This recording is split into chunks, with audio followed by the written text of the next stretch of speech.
Hello and welcome to Network. My name is Spumelele Zondi with your technology and social media news. We hope you are staying indoors and keeping safe. Remember that in order for you to be a part of our tech conversation, it's SABC Network on Facebook, Twitter and Instagram. News Network at sabc.co.za on email. This week, our Twitter poll is asking you if you ever verify information before sharing it online. This as a lot of misinformation has been doing the rounds about COVID-19. Results of that are coming up later in the program. First, here's what's coming up tonight. We find out how African governments are teaming up with tech companies to fight misinformation online. And in our conversation, producer Sandile Hlangani has a conversation with Coding Mama's founder, Nelisa Ngulana, and they are chatting about how coding classes are moving from physical spaces to online spaces. As we've been spending a lot of time indoors, we've spent a lot of it on our digital devices. And you find that sometimes you find a lot of misinformation coming your way. You share some of it without verifying it. So quite a number of African governments have turned to tech companies to find out how they can fight misinformation that's being spread online around COVID-19. In Nigeria's commercial city of Lagos, artist Aderemi is reading a message claiming the government was due to spray coronavirus chemicals from a jet. With no specific date, this false message instructed people to stay indoors, take off clothes and belongings outside, which he says most people acted on. Reading this kind of message, it was really disturbing, and a lot of people believed it. And it was a big problem for me. I had to start telling people around me that, look, don't believe this message. It is not real. It's not possible for the government to spray from the top. If they really want to do it, they are going to come into the community and spray within the community. In Nigeria, where most of the country's 2 million inhabitants live on less than $2 a day, seemingly cheap ways to beat the virus may appeal to those of whom soap, clean water, and hand sanitizer gels are out of reach. Adiora Ikenza, Facebook head of public policy in West Africa, said some of the company's team of more than 30,000 people who monitor content globally were checking Nigeria's posts. This is a global crisis at the moment, and we are taking particular steps to support global efforts, but it is an issue that we see across the world and across all issues. It is unfortunate that some people use our platform for negative activities, but we are working very hard. We have always made a commitment not to accept that sort of content on our platform, and we're working very hard to make sure that it stays off our platform. South Africa introduced a law in March that makes sharing malicious information about the virus punishable by up to 6 months in jail. Stephen appeared in a social media video that claimed government wants to insert contaminated coronavirus tests in citizens, thus infecting them with the virus. The South African government tomorrow is sending 10,000 people door to door with the police to test you for the disease known as COVID-19. They're going to stick a swab up your nose, deep up your nose, and it'll end up roughly about over there and into your mouth and take a swab to see whether you have the virus. Do not, under any circumstances, allow them to test you. The video was widely shared on social media in South Africa. Stephen has since been arrested. Facebook, along with social media competitors including Twitter and YouTube, has banned users from posting harmful information about COVID-19 on its platforms. If people are passing any false information concerning the virus, then I think we need to educate people, the society more on that and how to take precautions. Definitely in times of crisis, you'll find one or two people up to some tricks, so spreading rumors about what can cure the virus, what cannot cure the virus, what is going to happen at night, they're going to spray insecticide at night and whatnot. Definitely these things happen in times of crisis. Twitter has launched a COVID-19 search prompt, which means tweets with information approved by national or global health organizations appear at the top of the user's feed. It is live in Nigeria, Tunisia, Egypt, Algeria, and Morocco. A lot of freelancers have been saying that this lockdown period is hitting them hard in the pocket. We managed to find some freelancers in different spaces who say they've turned to online spaces in order for them to make some money, as places that they would normally go and get some coins have been shut. Sabelo Mngoma is a successful photographer. As there are no events, this lockdown period has made him think creatively about the direction he'd like his career to take.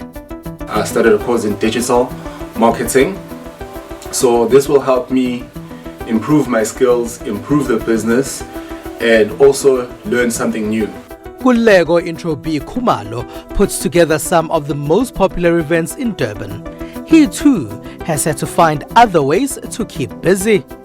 We've created like a platform whereby I interview like industry experts to talk about the information of the industry and how the culture works, and then interview most of like the kids as well, because my clientele and market is mostly like the young creatives and the youth. Another entertainer who's had to turn to online spaces is a male stripper Mduduzi Cadbury's Wane. He says as there are no bachelorette parties, his pocket was suffering. He quickly opened an online account on an American website and dollars started coming in. Try to go there, try to work online and make money because of there's no one out there for us. If you don't work now because of the current situation, you're gonna starve. Those who've been tech entrepreneurs for a while say the only way to go is online nowadays, as clients are there since they aren't allowed to move around. We've also seen a huge spike where every single day since the 25th of March here in South Africa, it has looked like Black Friday, okay, with people just buying, and buying, like essential things from online retailers. The future is online. South Africans may have been slow to get there, but this abrupt interruption is making sure it happens quickly. A lot of people are also streaming as well from home as well. The real winners right now are the telecommunication companies that are selling data.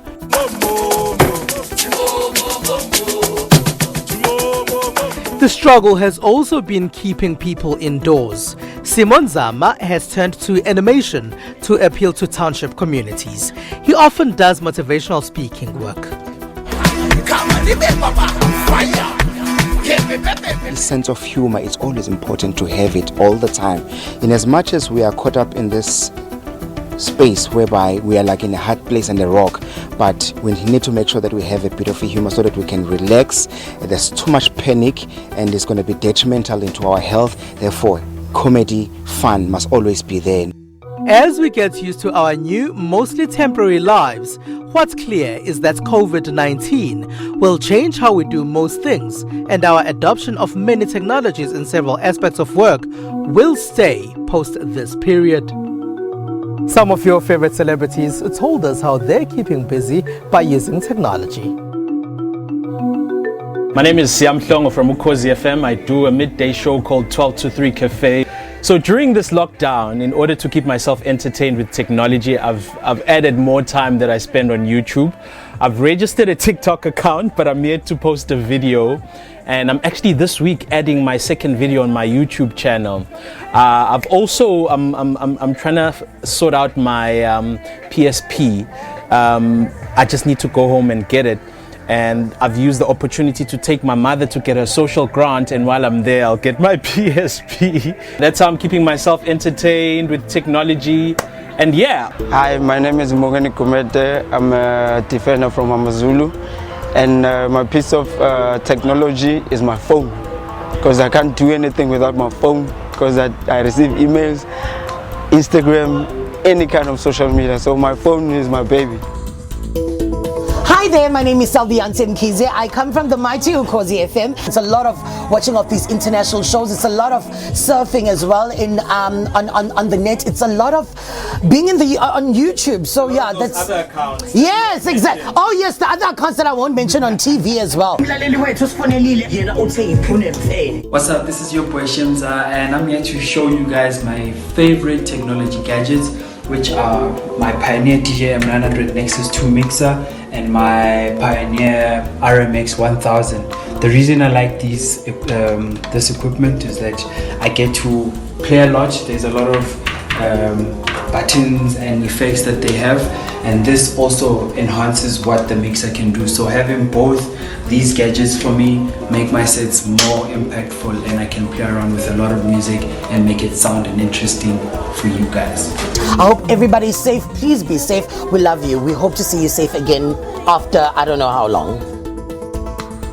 It is SABC Network on Facebook, Twitter and Instagram. After the break, producer Sandile Hlangani chats about how to move coding classes to online spaces.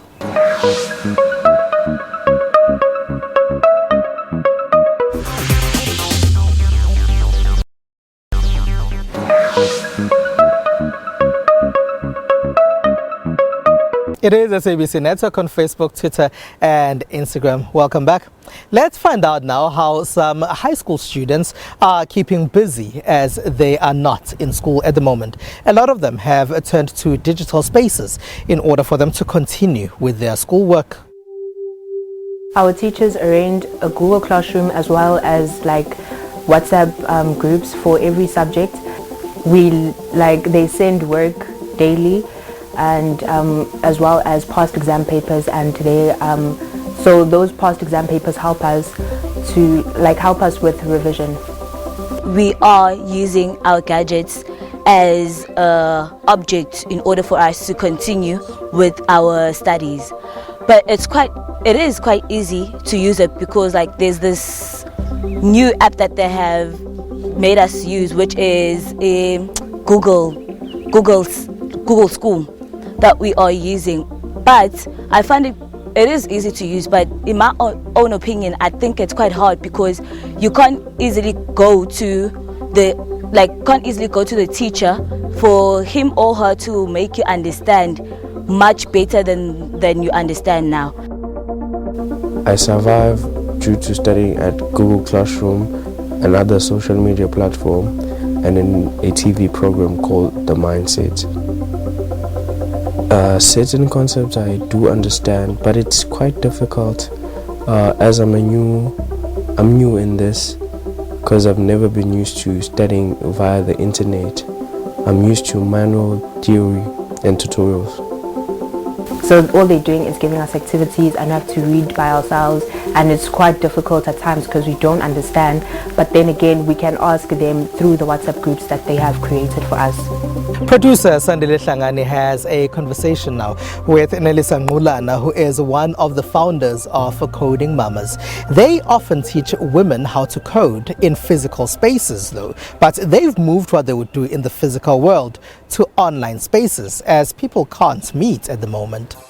Thank you so much, Siphumelele. We are now joined by Nelisa Ngulana, who is the founder of Coding Mamas.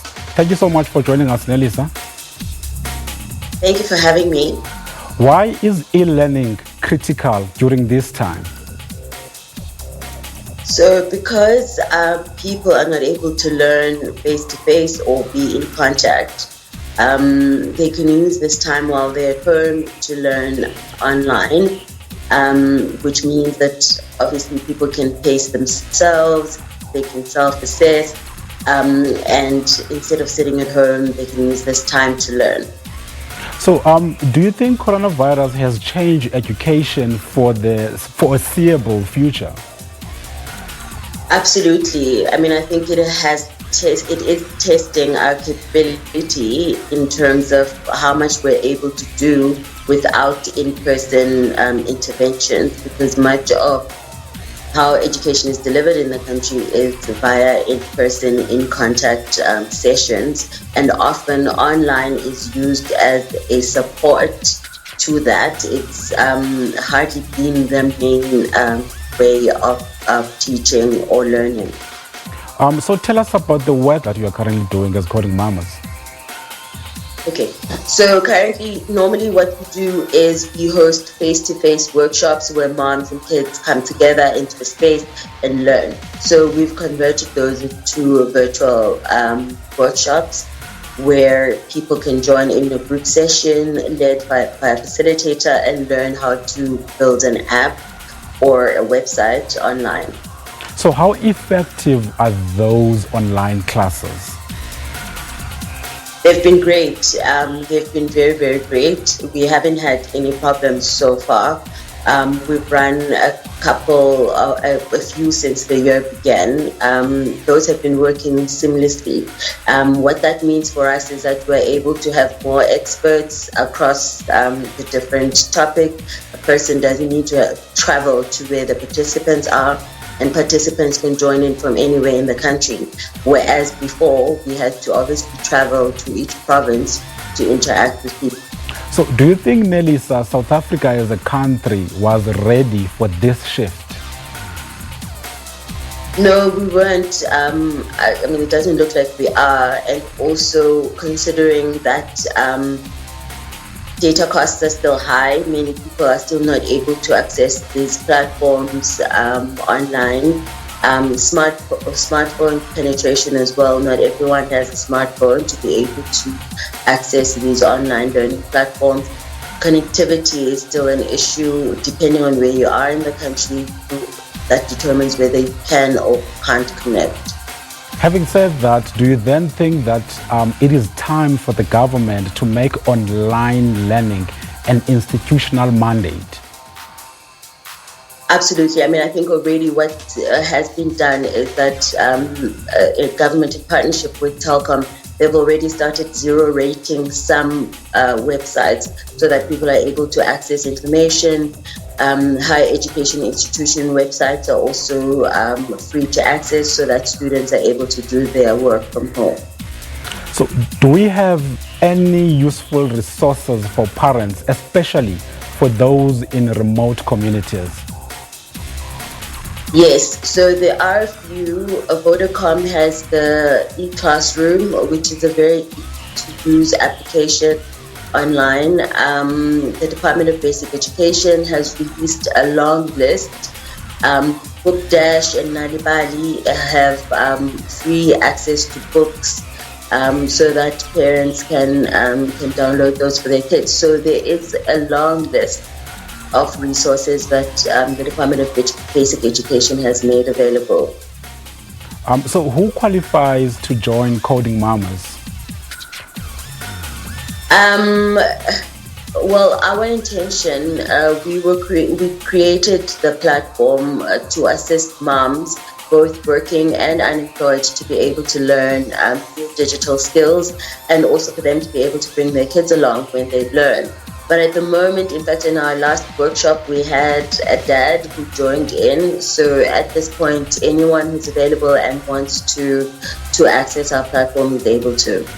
What are your expectations for the success or the failure of this period post-coronavirus?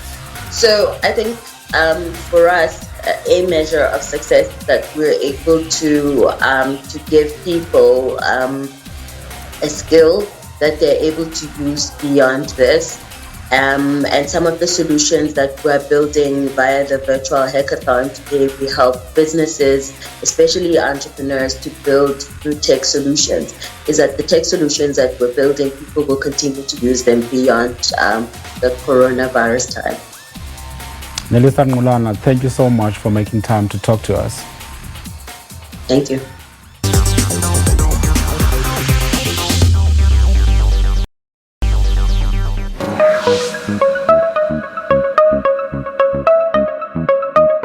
It is SABC Network on Facebook, Twitter and Instagram.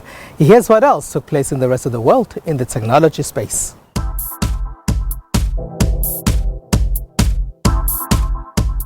Twitter boss Jack Dorsey has pledged $1 billion to help fund relief efforts related to the coronavirus. He says he'll get the funds from his stake in the payment app Square he helped found and which he leads alongside Twitter. Dorsey tweeted that he hopes this inspires others to do something similar. Life is too short, he said. He also explained that he's tapping into his Square holding because he owns a lot more Square than Twitter equity. He joins other tech giants to donate some of their fortune to the pandemic relief, including Facebook's Mark Zuckerberg and Amazon's Jeff Bezos. And now in England. It's not quite a hug, but the next best thing.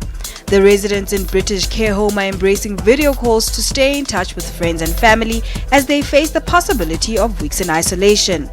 One newcomer to video calling is 84-year-old Minnie Copping, a resident at Foxholes Care Home in Hertfordshire, north of London. Really marvellous, because she's my best daughter. I've only got one, mind you, but she's my best daughter I've ever had.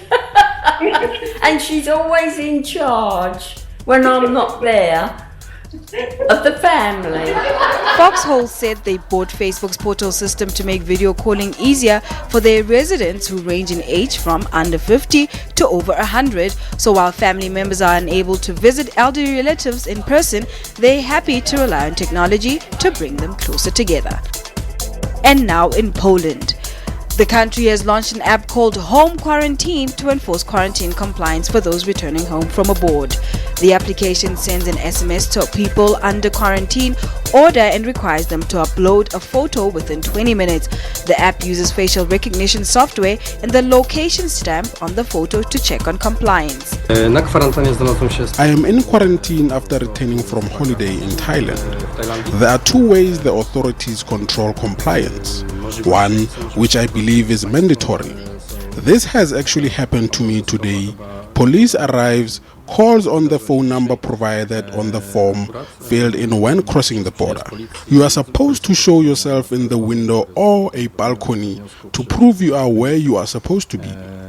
Another option is a voluntary application, home quarantine. It has many errors. There are frequent problems with this localization of the quarantined person. Poland banned foreigners from entering the country and imposed a mandatory 14-day quarantine on its citizens returning home in a bid to curb the spread of the coronavirus.